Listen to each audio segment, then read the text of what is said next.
This episode contains mature language and adult situations. Listener discretion is advised. Hello, my friend. And how is it that you stumbled into my caverns of the abyss? I am ancient. I am forever. And I have been chained down here for millennia.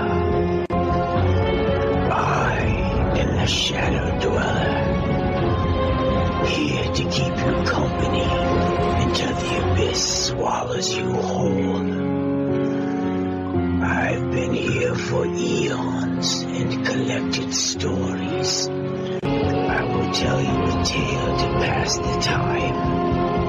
Short stories of horror, tiny tales of the creepy. I will assure you, by the end you'll be screaming with madness.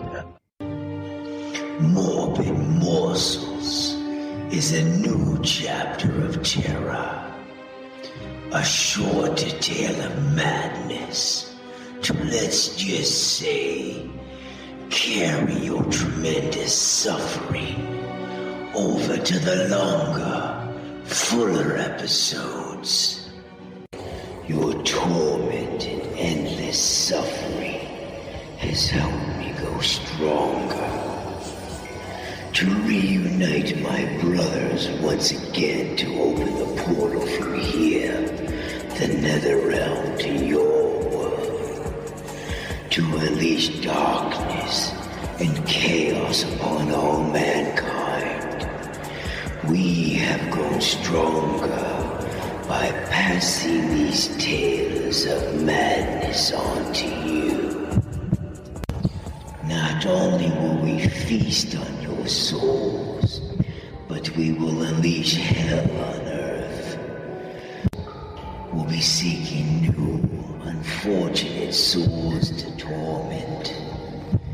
New chapters of fear, tales of the unbelievable, and more skin-peeling episodes. Remember, your dark thoughts lead you to me. I won't have to find you. It will be you that seeks me out.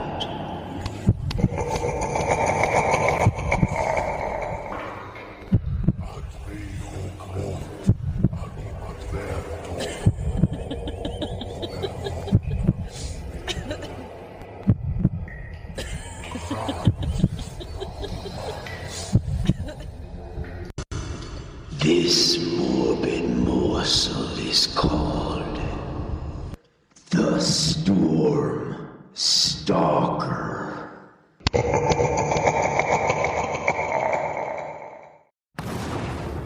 This is your captain, Chris Taylor speaking. I hope you all are enjoying your flight tonight with us on United Airlines. It looks like we may be in for a little bumpy weather as we try and make it out around this approaching storm. Nothing to worry about, ladies and gentlemen. Just might experience just a little turbulence and some thunder. But it looks like we should still be on time for a 10 p.m. landing at O'Hara International. So sit back, relax, grab some sleep, or enjoy our in-flight movie, Twilight Zone the movie.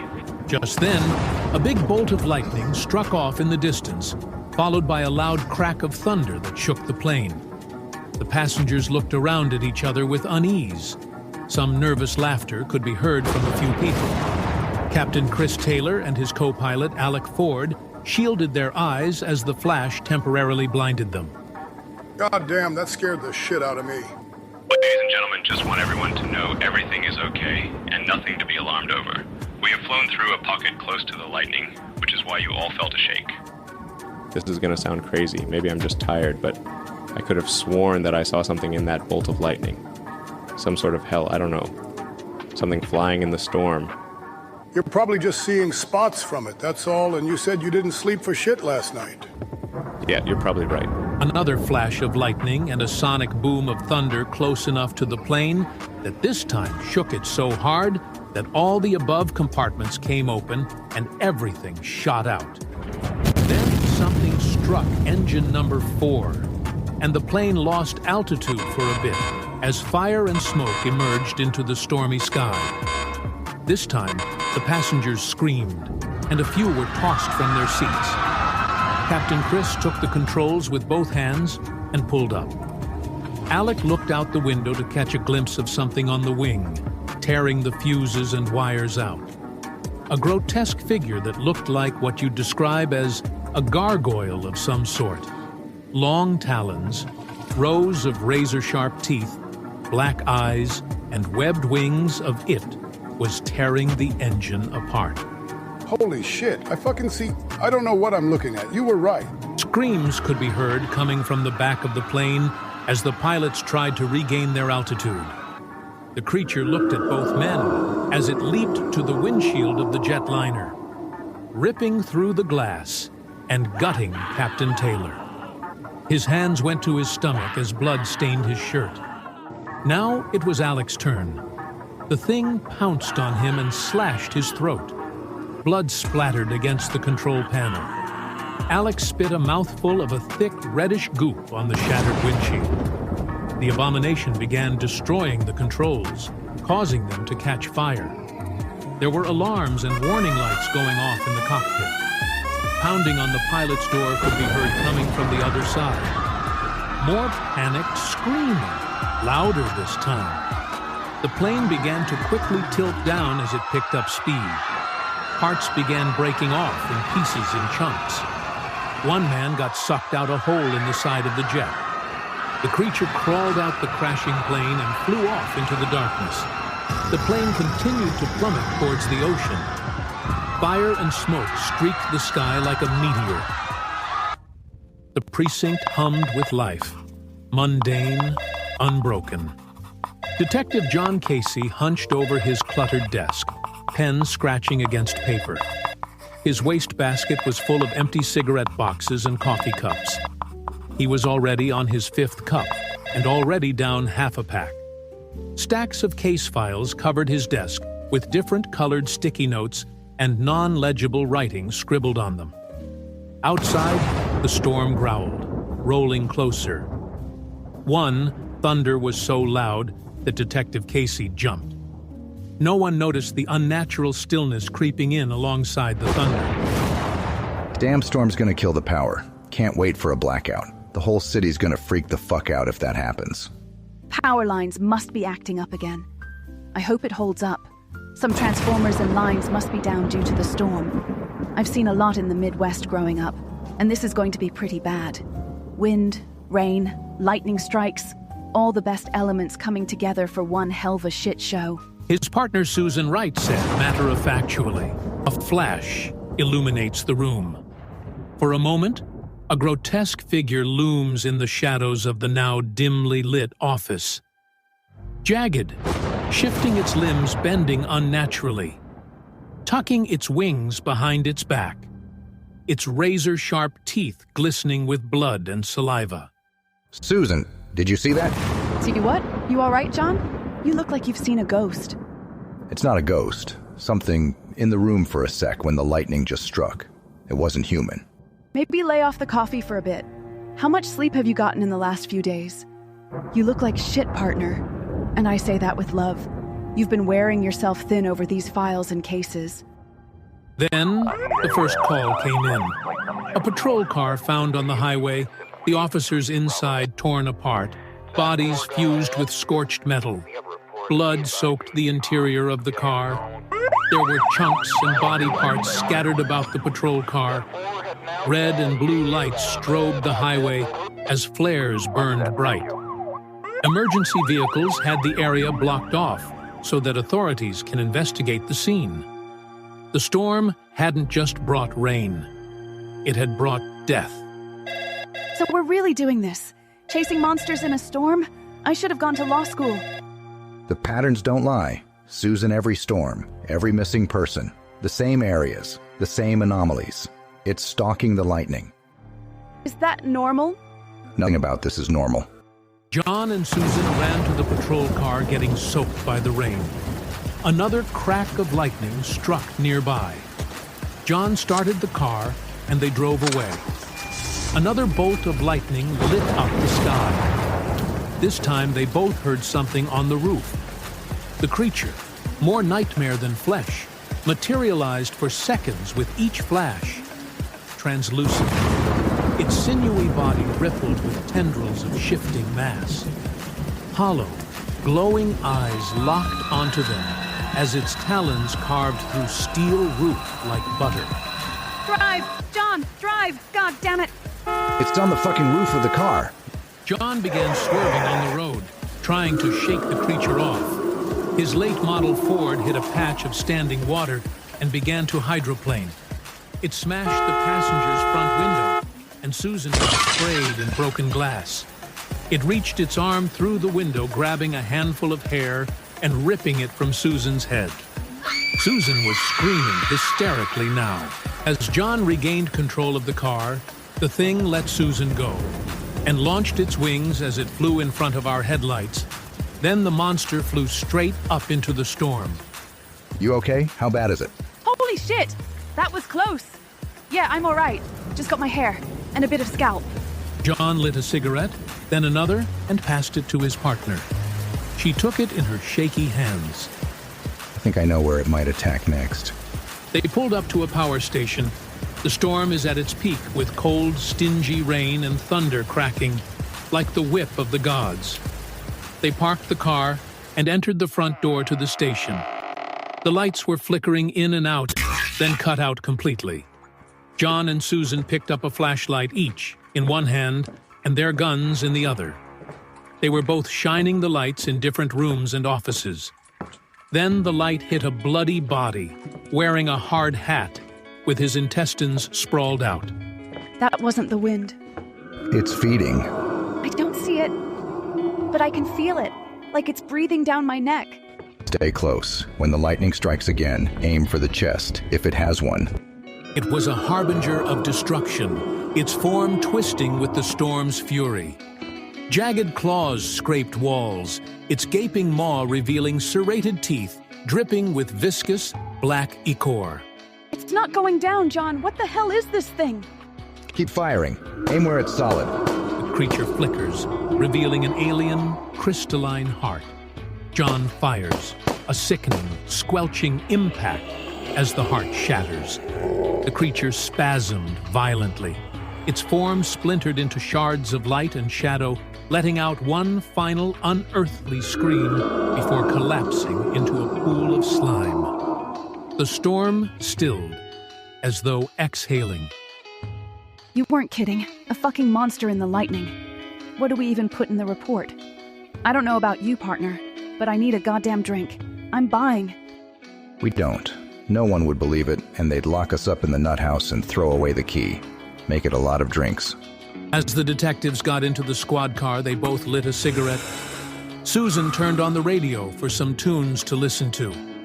3 long beeps blasted over the speakers.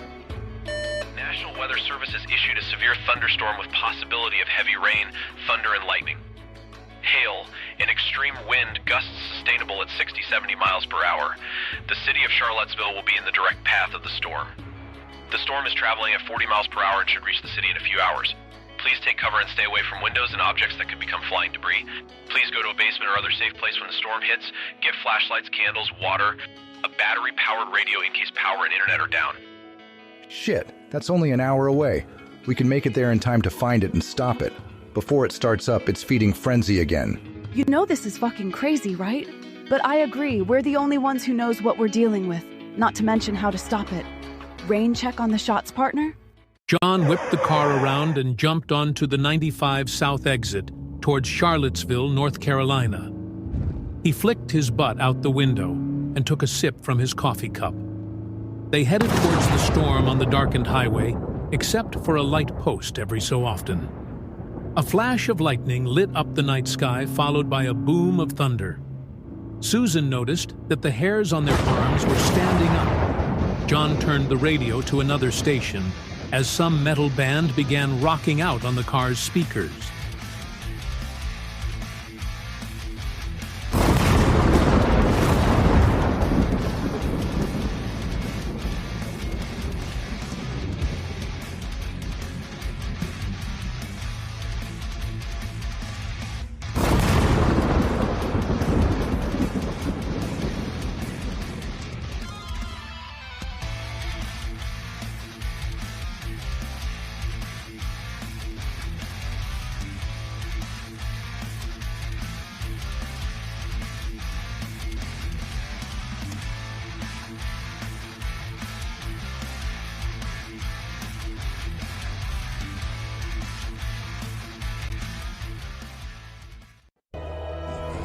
What did you think about that terrifying tale?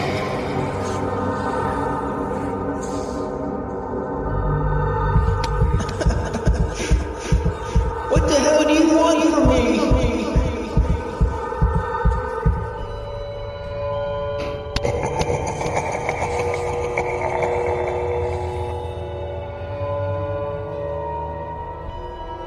To enjoy your endless suffering and pain until there is nothing left of you and you are swallowed by the abyss.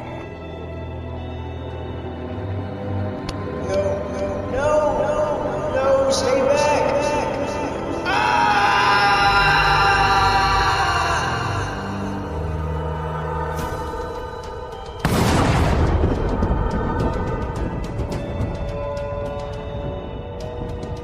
As the caverns of the abyss takes you, I patiently await the next mortal that finds their way here to me. Your dark thoughts always lead you to me. So, my friends, until next time, I look forward to tasting your fear.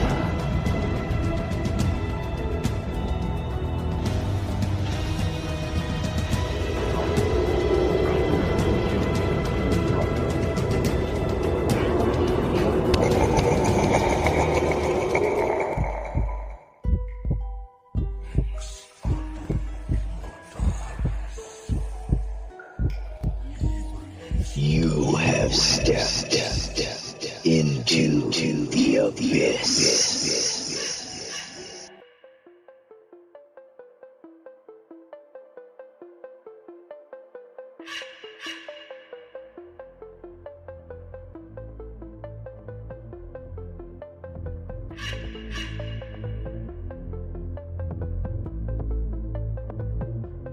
Into the Abyss has been a Darkshogun production in association with Twisted Souls Media. Hi, I'm Troy Bursch, creator and producer of the short horror story audio podcast Into the Abyss. If you like what you're hearing so far, please consider leaving me a 5-star rating and review wherever you can. This helps get my show out there to listeners just like you. Also, like, subscribe, download, and hit the notification bell. That way you'll get a heads up every time a new episode drops. Thanks to everyone who listened so far, and I'll have my information in the show notes. I have the Q&A feature on Spotify as well. Drop me a comment or ask a question and I'll definitely respond. Thanks again for listening and downloading. Keep sharing the show, either through social media or with your friends or family. If you'd like to support the show, you can go to buymeacoffee.com/theshadowdweller73. This is a one-time donation and will be greatly appreciated. Any donations that I receive will go directly to the show, better equipment, and to put out the best product out there for you guys to enjoy. So that's buymeacoffee.com/theshadowdweller73. And anything helps. Thanks, guys. Follow me on Facebook or Instagram. Facebook is into_the_abyss_podcast. Instagram is into_the_abyss_podcast. Be sure to check out DJ Trillim tracks. These are most of the songs that I make up to put in the show's outros. These are sick dope beats to keep your heads ringing.